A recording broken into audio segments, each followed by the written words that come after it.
daripada kalam Al-Allamah Al-Habib Ahmad bin Zain bin Alawi Al-Habsyi rahimahullah wa nafa'ana bi ulumih.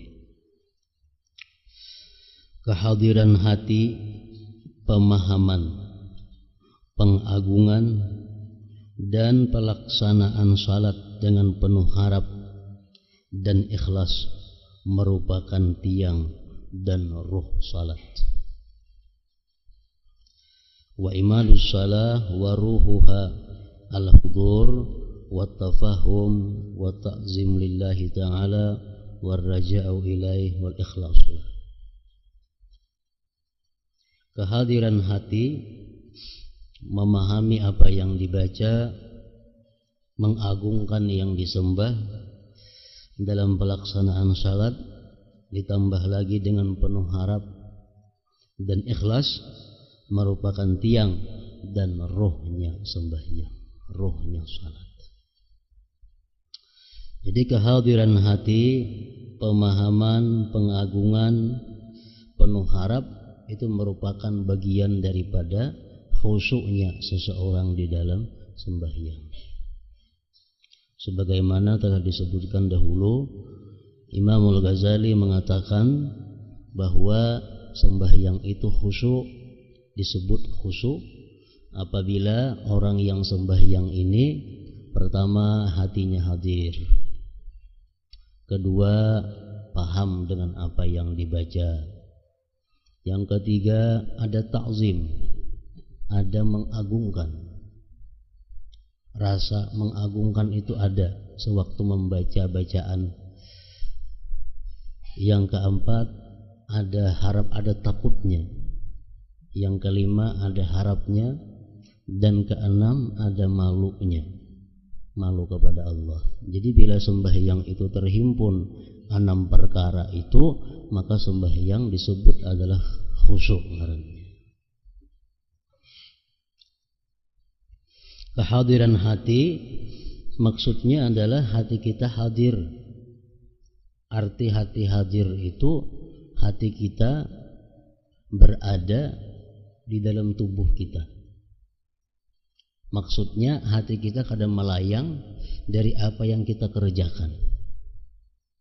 Jadi kita waktu mengucap Fatihah, hati kita benar-benar hadir bahwa kita sedang mengucap surah Fatihah. Waktu membaca surah, hati kita hadir bahwa kita ini sedang membaca surah.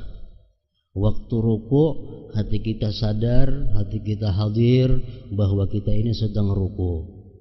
Waktu i'tidal, kita sadar, kita tahu, kita hadir bahwa kita ini sedang dalam i'tidal. Nah seterusnya sampai salam. Itu ngarannya adalah hadirnya hati, kehadiran hati. Bagian daripada khusyuk. Bila sudah hati kita hadir dengan apa yang kita baca dalam sembahyang itu, dan hati kita hadir dengan apa yang kita kerjakan dalam sembahyang, hanya kita bisa ta'zim, mengagungkan. Mengagungkan ini sesudah hadir. Kalau hati kita kada hadir, mustahil kita bisa mengagungkan. Kita sembahyang umpamanya keingatan di rumah, maulah kita mengagungkan Allah. Jadi andaknya ta'zim, mengagungkan Allah itu andaknya sesudah hudurul qalbi, sesudah hadirnya hati. Hadir hati modal pertama untuk ta'zim, membesarkan. Membaca Al-Quran itu ada ta'zimnya. Dalam hati itu ada rasa membesarkan terhadap ini kalam Allah. Ruku kita menyembah kepada Allah, itu ada ta'zimnya, ada ta'zim. Lain hal kita membaca surat kabar. Kita membaca surat kabar, kita hadir hati, kita baca surat kabar. Tapi adalah ta'zimnya, kada merasakan ta'zim kita. Kenapa? Karena kita bacanya surat kabar. Jadi kalau kita membaca surat kabar, hati kita tuh hadir. Hati kita hadir, kita baca itu Quran, surat kabar. Tapi di situ kada ada ta'zim. Lain hal kita membaca Al-Quran. Nah, kalau kita baca Al-Quran, hati kita hadir dengan apa yang kita kata, di situ ada ta'zim, ada rasa membesarkan bahwa ini adalah kalam Allah Subhanahu wa ta'ala. Itu artinya pengagungan. Nah, kemudian pelaksanaan salat dengan penuh harap. Kita sembahyang tentu ada harapnya. Baik parahatan sembahyang itu maupun sesudah sembahyangnya itu pasti ada raja, harap, dan ada pula lawanannya takut kepada Allah. Dalam surat Fatihah itu pun kalau kita memahami, kalau kita hadir hati, kita paham, itu ada takut dan harapnya. Sebutin surah Fatihah. Di waktu kita membaca Ar-Rahmanir Rahim, itu adalah hati kita paling nyaman, hati kita paling gembira, hati kita berbunga-bunga begitu kita mengucap Ar-Rahmanir Rahim, bahwa Allah itu maha pengasih, Allah maha penyayang.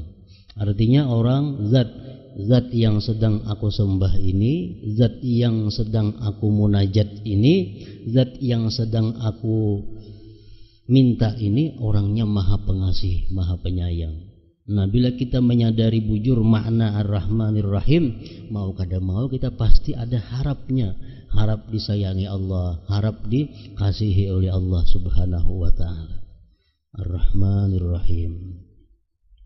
Jadi keadaannya orang-orang dahulu ada yang mengulang-ulang sampai 70 kali kalimat Ar-Rahmanir Rahim itu. Kenapa? Karena merasa begitu nikmatnya, begitu nyamannya mengucap Ar-Rahmanir Rahim itu. Ar-Rahmanir Rahim, Ar-Rahmanir, diulang-ulang.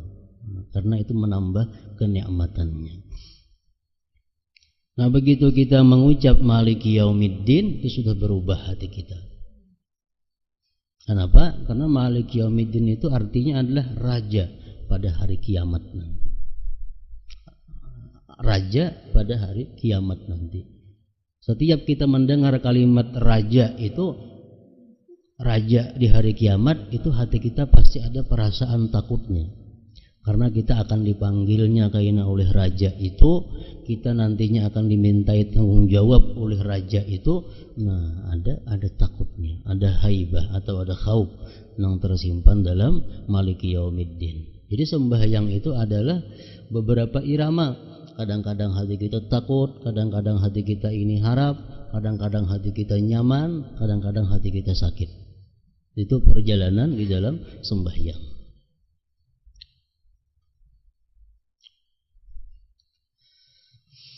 Nah, kemudian dan ikhlas. Ikhlas ini hendaknya mulai awal sembahyang sampai meninggal dunia.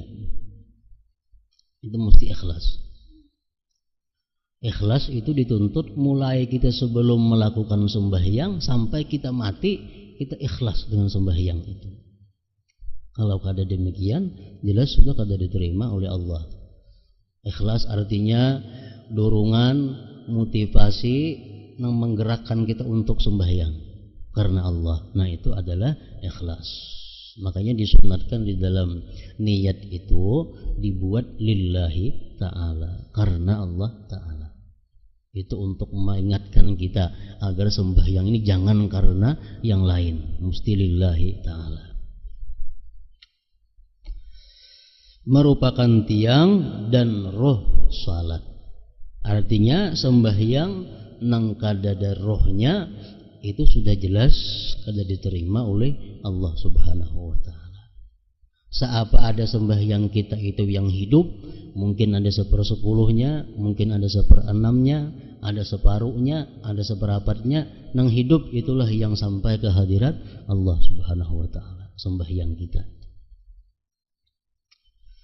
Nah, jadi sembahyang merupakan sesuatu yang paling penting sesudah syahadatain, sesudah 2 kalimat syahadat. Ini pembahasan mengenai sembahyang ini mesti rinci, mesti panjang lebar, dipahami bujur-bujur tentang syarat-syaratnya sah sembahyang, syarat-syarat sembahyang itu bisa diterima Allah, musik kita dalami. Karena sembahyang ini adalah utama. Awal-awal yang dihisap Allah pada hari kiamat, nang dikontrol amal kita ibadah sembahyang. Sebelum Allah menghitung puasa, zakat, yang lain-lainnya, yang pertama dilihat adalah salatihi, sembahyangnya seorang hamba itu. Bila sembahyangnya bagus, yang lain itu menggiring menjadi bagus. Jadi sembahyang yang pertama dahulu syarat sahnya. Ini tahu semua sudah kita. Syarat sah sembahyang. Arti syarat sah itu sebuting aja kada sah sembahyang. Bila kada sah sembahyang itu, tanggung jawabnya kada beres. Kalau sembahyang ini sah, tanggung jawab kita sudah beres. Bapahala kada bapahala itu lain kisahnya. Kita dituntut oleh Tuhan, dituntut oleh agama sembahyang. Artinya sembahyang yang sah. Kalau sembahyang kita sah, kita sudah melepaskan tanggung jawab. Bapahalakah kadakah itu urusan lain lagi. Jadi syarat sah sembahyang yang perlu diketahui. Pertama, ujar ulama fikih, ini bagian ulama fikih, syarat sah sembahyang ini suci dari najis. Keempat, pakaian badan. Keempat, pakaian badan mesti suci daripada najis. Suci daripada hadas, baik hadas kecil atau hadas besar. Itu syarat sah. Ketiga, menutup aurat. Menutup aurat. Aurat ini sedikit saja kita buka, kada sah sembahyang. Misal rambut bini-bini, sabila saja ada kelihatan, kada sah sembahyang. Karena rambut itu bagian daripada aurat. Jadi bini-bini perlu hati-hati rambut. Biasanya rambut itu nang masalah. Karena itu syarat sah mesti tertutup aurat. Keempat, masuk waktu. Masuk waktu. Sembahyang di luar waktu, kalau sebelumnya kada sah, kalau sesudahnya sah aja. Jadi sembahyang masuk waktu, belum waktu sembahyang kada sah.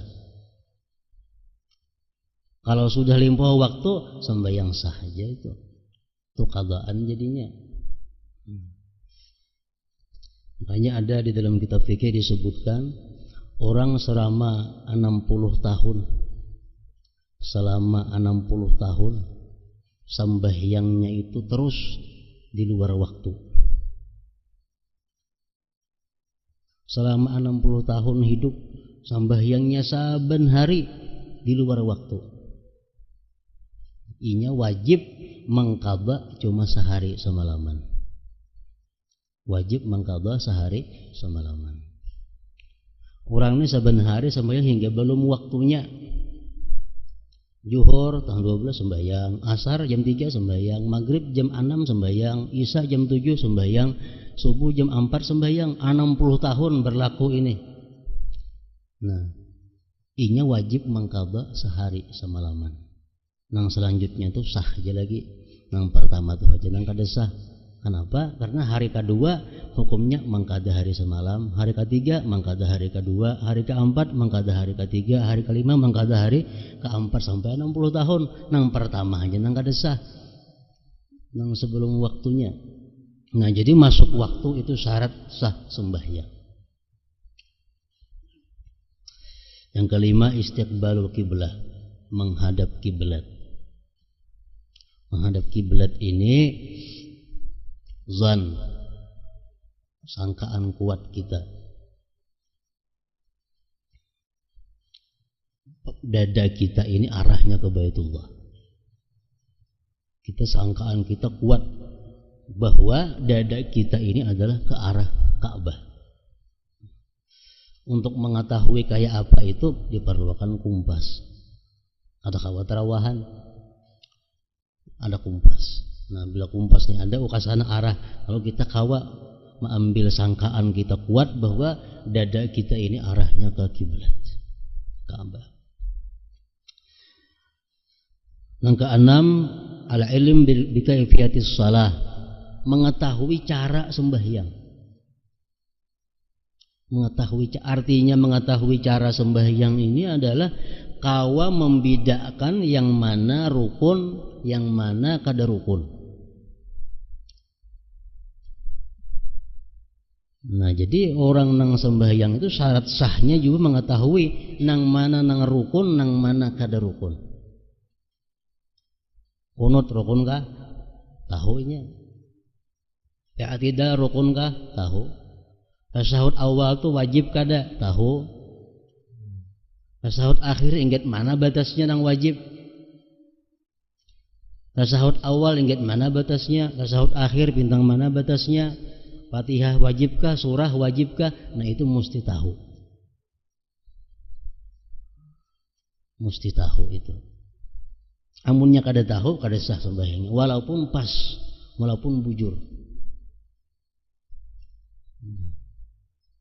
Amunnya meyakini jadi semuaan gawe yang sembahyang itu wajib, nah sah aja itu, sah aja. Atau ujarnya gawe yang sembahyang tuh ada nang sunat, ada nang wajib, aku kada tahu nama nang wajib nang sunat, sah aja juga itu. Cuma kada tahu ya mana kan nang wajib, nama nang rukun, nama nang kada, aku kada tahu. Tapi aku yakin dalam sembahyang tuh ada rukun, ada nang kada. Membedakan kada kawa. Nah, itu sah aja juga kalau demikian pendapatnya, ya etikatnya. Kada tahu. Amun ditakuni orang, bilang kono tuh rukun lah. Rukun berarti kada sah ngarannya itu. Nah, jadi kau membedakan nama rukun, nama kada, itu termasuk syarat sah juga. Amunnya talamah sedikit, sah juga dianggapnya rukun semuaan. Atau jarinya ada rukun, ada kada, cuma kada tahu membedakan, ayo juga. Mengetahui cara-cara sembahyang. Yang ketujuh, ijtinabul mubtilat, menjauhi hal-hal yang membatalkan sembahyang. Nah, mesti tahu sembahyang itu apa-apa yang membatalkannya. Bila kada tahu pembatal sembahyang, nah kada kawasah sembahyangnya. Kenapa? Karena barangkali kita tagawi yang membatalkan.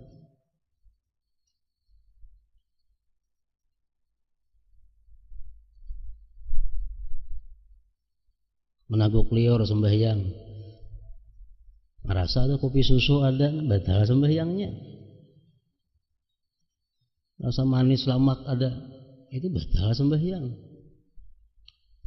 Nah, jadi mengetahui hal-hal yang membatalkan sembahyang dan menjauhinya termasuk syarat sah sembahyang. Mun kada tahu membatalkan napa-napa kada tahu, kada sah sudah sembahyang.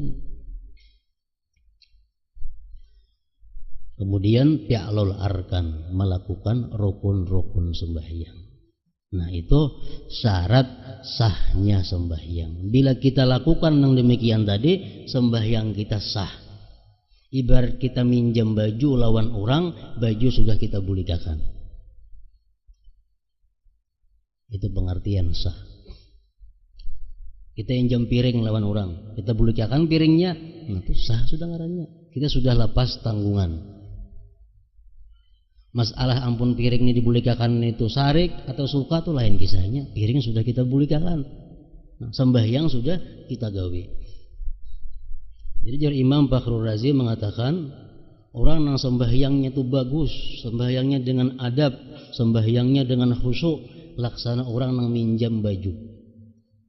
Minjam baju dipakai, untung makai, ditapasakan, dilipatakan, digusok, diharumi, hanya diatarna orangnya. Nah, suka kada orangnya, suka mat baju bersih pada asal. Amun kita minjam baju lawan orang, dipakai, ditapasakan kada, bajunya berigat-rigat, batimbay, pulang mau unjuk, kayak apa gara-gara ampun baju. Nah, kayak itulah sembahyang contohnya. Tapi sudah dibulikakannya, betimbai kan sudah dibulikakannya, sudah lapas tanggung jawabnya, kewajibannya sudah gugur artinya. Masalah ampun baju itu kan akademi yang jamil lagi itu lain kisahnya. Nah, syarat sah sembahyang. Nah kemudian sesudah syarat sah itu kita ketahui, nang kadakala pentingnya lagi adalah syaratul qabul, syarat diterima sembahyang. Syarat diterima sembahyang ini ada sifatnya dilakukan sebelum sembahyang, ada dilakukan parahatan sembahyang. Ini supaya diterima sembahyang. Supaya sembahyang kita ini diterima, ada hal-hal yang kita lakukan sebelum sembahyang, ada nang parahatan sembahyang. Nang sebelum sembahyang napa? Pertama tobat.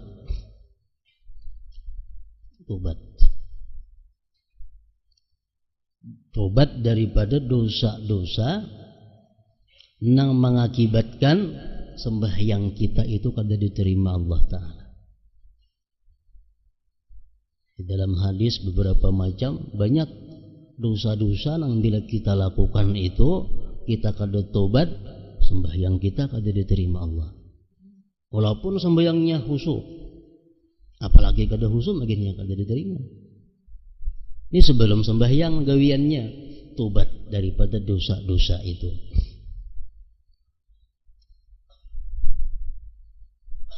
Pertama, yang seringkali disebut di dalam hadis Rasulullah yang menyebabkan sembahyang kita ini kada kawa terangkat, musaramah.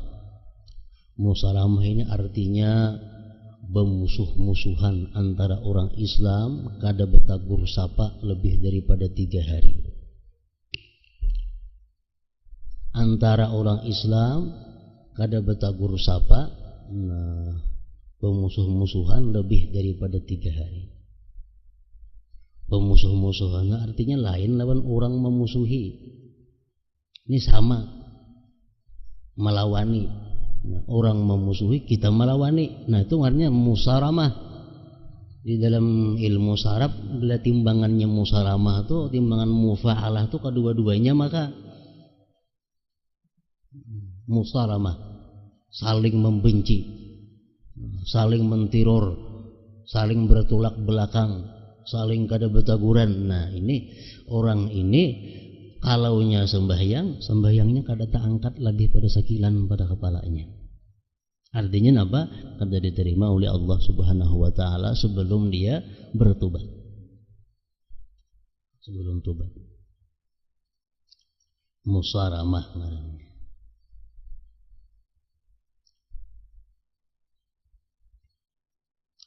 Yang kedua lagi, nang sembahyangnya kada diterima itu adalah imam nang makmumnya kada katuju. Maksudnya makmum kada katuju ini mayoritas makmum itu kada katuju si fulan itu jadi imam, tapi hendak kebesorong jadi imam. Misal di masjid tuh orang 10, 7 nang kada katuju, paling 3 nang kada katuju, anak sidin juga nang katuju tuh paling, orang lain kada nang katujunya. Nah sidin itu sembahyang kada diterima.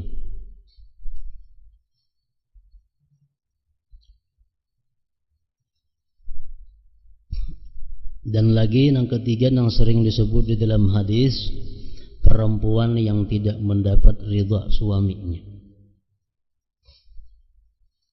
Bini-bini istri nang kada diridai oleh suaminya. Sebulan kada diridai, sebulan itu sembahyangnya prai. Arti prai kada dapat pahala dari Allah, kada diterima oleh Allah. Salah satu la tartafi'u salatuhum fawqa ra'sihi shibra rajulun amma qauman wa hum lahu karihun wa imra'atun batat wa zawjuha 'alaiha sakhit wa akhawani mutasarimani. 3 macam perkara ini yang sembahyangnya kada tak angkat, sekilan aja kada, apalagi sampai ke hadirat Allah. orang jadi imam makmumnya tadi kada ketujuh, perempuan nang lakinya benci, dan dua saudara yang berbantah-bantahan. Jadi hendak sembahyang tobat dahulu. Punya ada bisa laki kawa dihubungi minta ridha lawan laki, amunnya bertengkar lawan saudara tadi bebantah-bantahan, amunnya orangnya ada di parak kawa didatangi, amunnya kada niat dalam hati sudah damai. Termasuk nang ditolak oleh Allah juga sembahyangnya, walaupun kayak apa sembahyangnya, adalah sahibul bid'ah. Seperti yang kita jelaskan malam Selasa tadi, orang yang punya bid'ah, punya i'tikad bid'ah, atau punya perilaku bid'ah. Nah, orang ini pun ditolak juga oleh Allah. Orang yang memakan makanan haram, orang yang memakai pakaian haram, walaupun sepersepuluh daripada nilai pakaian itu terdapat daripada dana duit yang haram, Allah kada berkenan menerima. Jadi kalau hendak sembahyang, dilepas dulu kalau pakaian itu kita tahu ini adalah pakaian yang mengandung yang haram. Atau kita ada makan makanan yang haram, kita tobat. Kita tobat kepada Allah. Kita kadang hendak lagi mengulangi, namun mencintan ampun orang, kita atarakan barangnya, atau kita minta halal kepada ampunnya. Selama kita kadang minta halal terhadap barang cintanan yang kita makan itu, nah sembahyang kita masih kada berkenan oleh Allah Subhanahu wa ta'ala. Termasuk lagi dalam hadis disebutkan ghibah. Orang yang menggibah, menggibah sembahyang, batubat kada, apa kada diterima Allah sembahyangnya. Sampai langit pertama aja ditolak oleh malaikat. Demikian pula orang yang namimah, orang yang anjur atar, orang yang sombong, orang yang ujub, orang yang durhaka kepada dua orang tuanya, kalau kada minta ridha, itu amal sembahyangnya ditolak oleh Allah. Nah, ini syarat sah. Dan banyak lagi dosa-dosa yang menyebabkan amal ditolak oleh Allah. Pemimpin, pemerintah yang zalim terhadap rakyatnya, orang-orang yang khianat terhadap amanahnya, orang-orang yang datang kepada dukun dan membenarkan apa yang dikata dukun, 40 hari amalnya ditolak oleh Allah. Nah, jadi syaratul kabul, syarat agar amal ibadah khususnya sembahyang diterima oleh Allah ini pertama adalah tobat. Tobat. Makanya setiap sembahyang kita dianjurkan berwudu walaupun kada batal. Setiap hendak sembahyang dianjurkan berwudu walaupun kita kada batal, karena wudu itu adalah merupakan cerminan daripada tobat. Kita membasuh tangan, kita berharap lawan Tuhan diampuni dosa di tangan. Kita baku kumur, kita minta lawan Tuhan diampuni dosa-dosa di muntung. Nah, sampai kepala batis dibasuh. Jadi apa wudu itu sebenarnya adalah cerminan daripada tobat. Dan doa berwudu pun apa? Asyhadu an la ilaha illallah wa asyhadu anna Muhammadar Rasulullah. Allahumma ja'alni minat tawwabin wa ja'alni minal mutatahhirin. Jadikanlah aku, hai Tuhan, minat tawwabin, termasuk orang yang tobat kepada Engkau, dan orang-orang yang suci. Itu bacaan imbah berwudu, supaya wudu ini bukan hanya membersihkan zahir, tapi membersihkan juga terhadap batin kita. Jadi sebelum sembahyang tobat. Yang kedua, sebelum sembahyang itu yang perlu lagi supaya diterima Tuhan sembahyang itu adalah ikhlas. Ikhlasnya anaknya sebelum sembahyang. Hendak sembahyang tuh kenapa garang dulu maka hendak sembahyang? Bila hendak sembahyang ini karena menjunjung perintah Allah, nah ngarannya ikhlas. Hanya sembahyang. Nah, yang ketiga, hanyar yang pertama tadi tobat dilakukan sebelum sembahyang, ikhlas sebelum sembahyang, sampai terusnya ikhlas. Yang ketiga khusyuk. Nah, khusyuk itu adalah syarat untuk diterima Allah Subhanahu wa taala juga, khusyuk.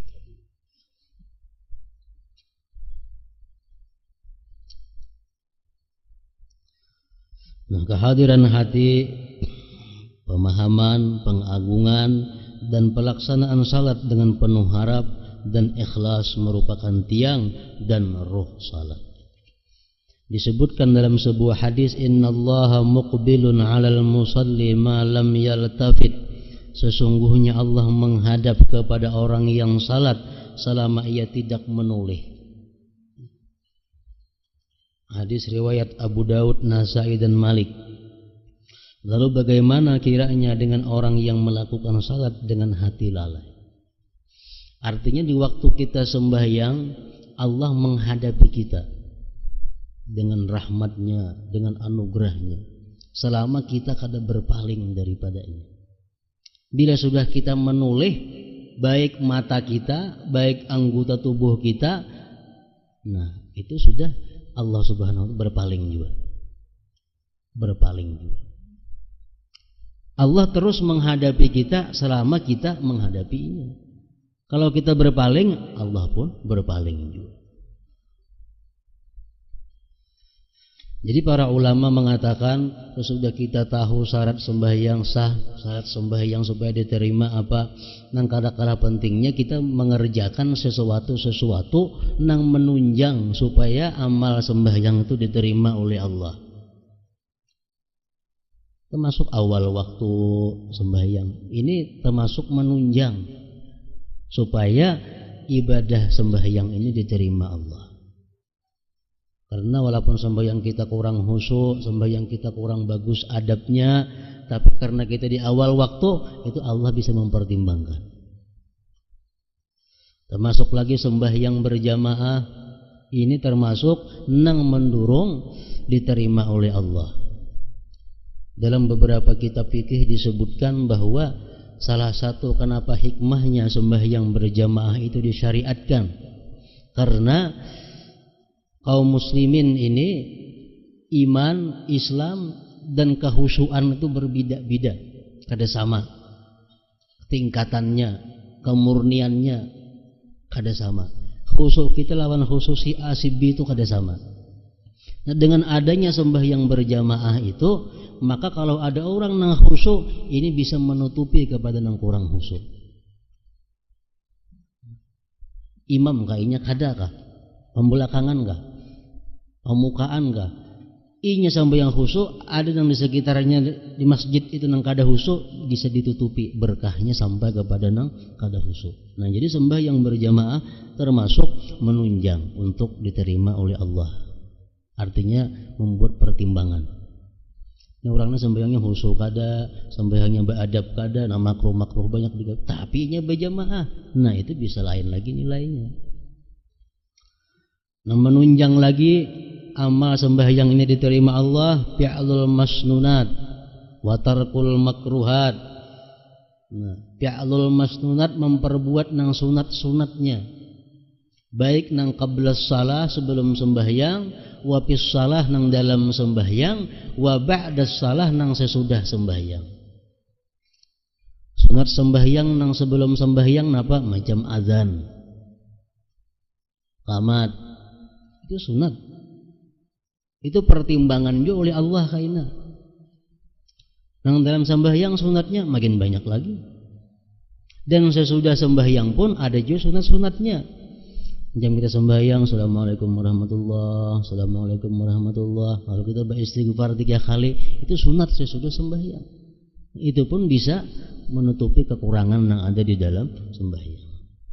Nah, yang keempat, tarakul makruhat, meninggalkan yang makruh dalam sembahyang. Itu pun menunjang juga untuk diterima Allah sembahyang itu. Dalam sebuah hadis pula disebutkan bahwa jika seseorang hamba menunaikan salat, maka Allah mengangkat hijab antara dia dengan hambanya, menghadapinya dengan wajahnya yang mulia. Tentu sembahyang yang bagus, sembahyang yang sempurna. Orang yang sembahyangnya bagus, sembahyangnya sempurna, Allah angkat hijab, dinding. Para malaikat berdiri berbaris dari kedua pundaknya hingga ke angkasa. Mereka salat bersamanya dan mengaminkan doanya. Kebaikan tercurah kepadanya mulai dari awan di langit hingga ke ubun-ubun. Jika orang yang sedang bermunajat itu mengetahui kepada siapa dia sedang bermunajat, niscaya dia tidak akan berpaling darinya. Pintu-pintu langit terbuka bagi orang-orang yang salat, dan Allah membanggakan kesungguhan mereka. Allah banggakan kepada para malaikat. Ini orang yang sembahyang.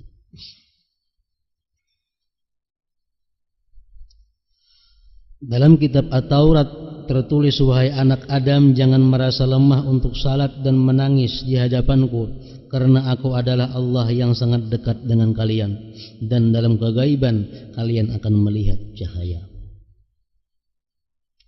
Dikatakan bahwa jika seorang hamba melakukan salat 2 rakaat, maka 10.000 jenis malaikat yang tiap jenisnya terdiri dari 10.000 malaikat akan merasa heran dan takjub, dan Allah membanggakannya di hadapan 100.000 malaikat. Nah, ini orang-orang yang sembahyangnya tentu yang bagus, yang khusyuk. Renungkanlah wahyu Allah Ta'ala berikut. Qad aflahal mu'minun alladzina hum fi salatihim khashi'un. Sesungguhnya beruntung orang-orang yang beriman, yaitu orang-orang yang khusyuk di dalam salatnya. Walladzina hum ala salawatihim yuhafizun, dan orang-orang yang memelihara salatnya. Ulaika humul warisun alladzina yarisunal firdaus. Mereka itulah orang-orang yang akan mewarisi, yakni yang akan mewarisi surga Firdaus. Ini surat Al-Mu'minun mulai 1 sampai 11. Qad aflahal mu'minun, sungguh beruntung orang-orang yang beriman, ujar Tuhan. Beruntung orang-orang yang beriman. Orang beriman yang macam apa yang disebut Tuhan beruntung itu? Pertama, alladzina hum bi salatihim khashi'un, yang mana mereka itu dalam sembahyangnya khusyuk. Yang kedua, walladzina hum 'anil lagwi mu'ridun, yang mereka itu daripada hal-hal yang diharamkan mereka berpaling. Yang ketiga, walladzina hum lizzakati fa'ilun, mereka itu menunaikan, melaksanakan zakat. Walladzina hum li furujihim hafizun, orang-orang yang menjaga kemaluan mereka daripada hal-hal yang tidak halal. Menjaga kemaluan, memelihara kemaluan daripada hal-hal yang diharamkan Allah. Walladzina hum li amanatihim wa ahdihim ra'un, orang-orang yang menunaikan amanah mereka, baik amanah mereka yang dari Allah atau amanah sesama manusia. Walladzina hum ala salawatihim yuhafizun, dan orang-orang yang memelihara sembahyang mereka. Nah, itu yang disebut Tuhan beruntung tadi. Balasannya apa? Ulaika humul warisun, mereka itulah orang-orang yang mewarisi. Mewarisi apa? Alladzina yarisunal firdaus, yang mewarisi surga Firdaus. Hum fiha khalidun, mereka kekal di dalamnya. Firdaus ini a'lal jinan, surga yang paling tinggi. Imbah Firdaus itu aras Allah Ta'ala aja lagi. Jadi surga yang paling tinggi adalah surga Firdaus. Itu akan ditempati oleh orang-orang yang beriman, yang punya sifat demikian tadi. Dalam kitab Jami' Asbabil Khairat karangan Muhammad bin Abdullah bin As'ad al-Imrani, diriwayatkan dari Ibni Abbas radhiyallahu anhuma bahwa Rasulullah SAW bersabda, "Mathalu hadzal din kamathalis syajaratil musmirah fil hadiqah, al-iman asluha was-salatu imaduha was-siyamu far'uha waz-zakatu nama'uha wal jihadu sanamuha wa husnul khuluq samaruha." Agama ini seperti sebatang pohon yang berbuah di dalam kebun. Akarnya adalah iman.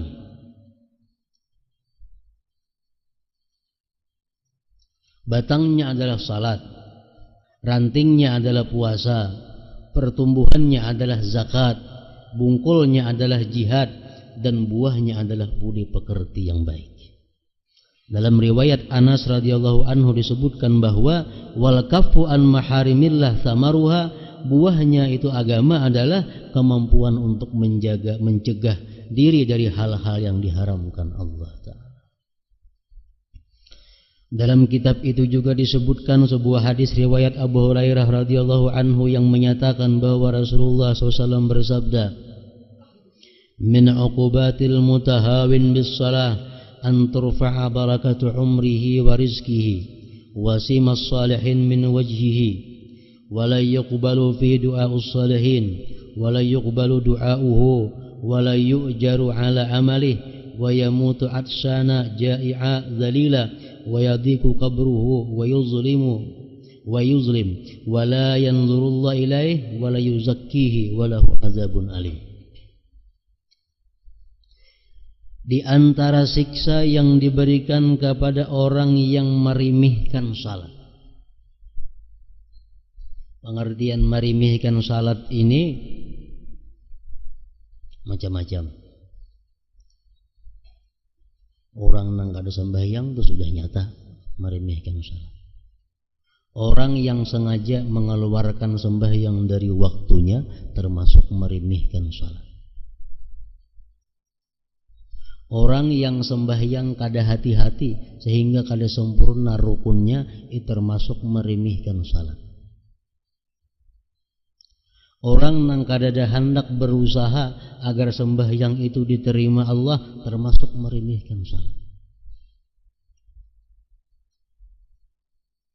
Jadi macam-macam pengertian merimihkan salat. Rasulullah Shallallahu Alaihi Wasallam sewaktu di Masjid Nabawi, beliau melihat ada seorang sembahyang. Tuntung sembahyang, orang itu suruh Nabi ulangi sembahyang.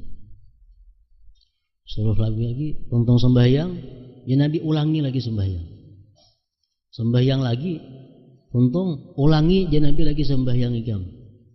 Beberapa kali, akhirnya kenapa garang wae Rasulullah? Maka disuruh ulang-ulang sembahyang ulun ini. Ujar Nabi, sembahyang ikam itu kada sempurna rukunnya, sujudnya kada sempurna, rukunya kada sempurna, artinya tumak ninahnya kada bagus. Rukunya keancapan, sujudnya keancapan, i'tidalnya keancapan, sehingga ibarat bacaan itu kada bebuku beruas lagi. Ini termasuk memperinting salat ngarannya. Ada lagi diriwayatkan dalam kitab Al-Kabair. Nah, di situ disebutkan seorang laki-laki sembahyang dilihat oleh Rasulullah sembahyang, tuntung sembahyang, ulangi aja Nabi sembahyang ikam.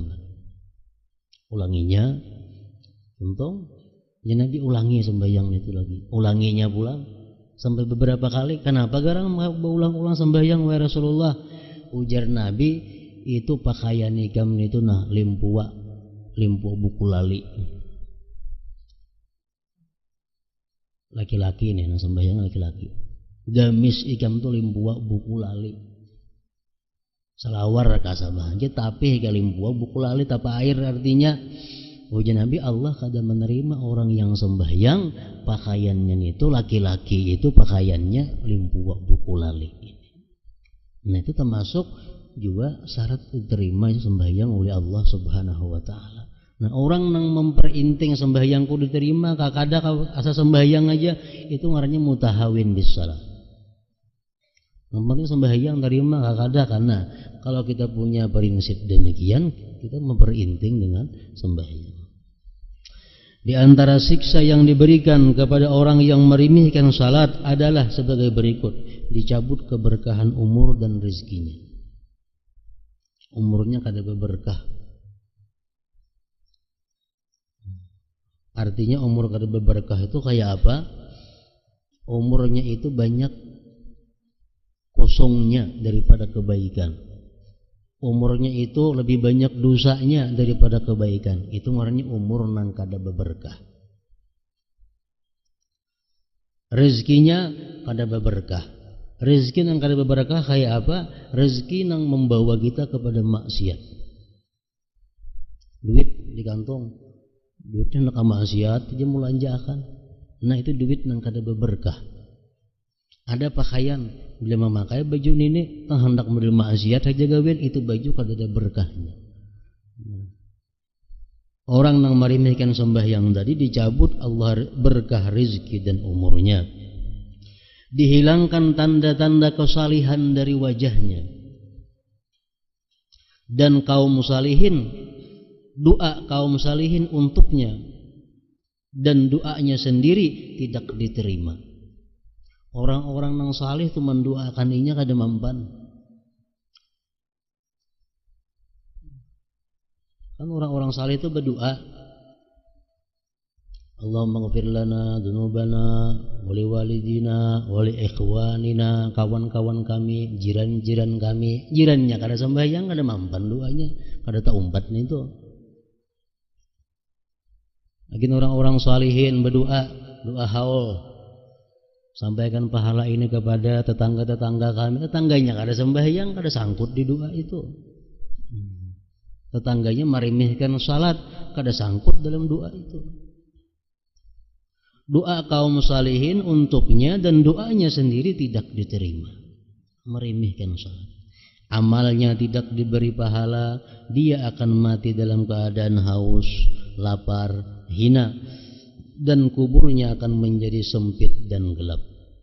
Allah tidak akan memandang dan menyucikannya, dan ia akan memperoleh siksa yang pedih. Orang-orang yang meremehkan sembahyang itu.